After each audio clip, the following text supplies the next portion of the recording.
السلام عليكم ورحمة الله وبركاته. أهلا وسهلا بكل الأبطال المصريين، لكل الشعب المصري. أهلا وسهلا لكل الشعب المصري اللي مخيبش إذنوني في إن الشعب واعي، والشعب فاهم، والشعب تحمل المعاناة، وتحمل الكثير والكثير من أجل بناء مصر ومستقبل مصر والحفاظ على مصر وعلى وطنه وتراثه وتاريخه. أهلا وسهلا بكل المصريين المحترمين. الفيديو ده له علاقة بفيديو آخر، هسيب الرابط بتاع الفيديو في وصف الفيديو اللي بتشاهدوه حضراتكم.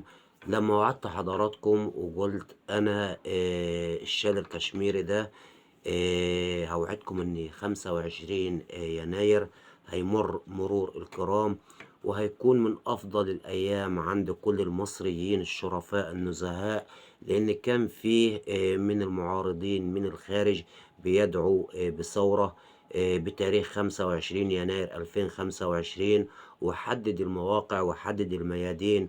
ولكن أنا قلت لحضراتكم الكلام ده لا يسمن ولا يغني من جوع.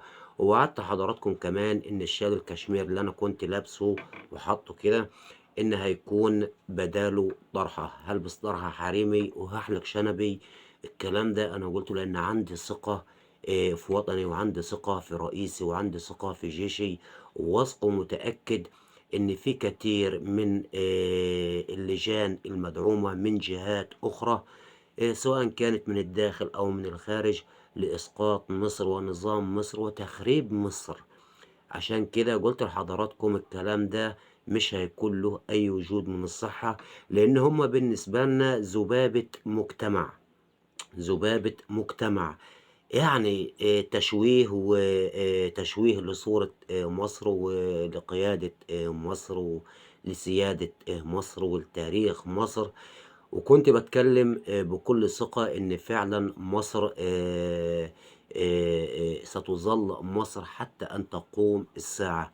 وكنت بتكلم بكل ثقة وبكل فخر إن الشعب المصري واعي واعي وفاهم وواقف على أرض صلبة. الجزئية اللي عرضتها لحضراتكم في الفيديو دي جزء من فيديو كامل، ولكن أنا ما حبيتش أعرض الفيديو كامل عشان حقوق الطبع والنشر. فكل الحب وكل الاحترام وكل التقدير لكل مصري شريف حر.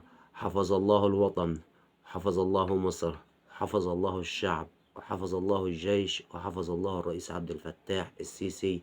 شاء من شاء وأبى من أبى. مصر حرة أبية رغم أنف كل حاقد وكل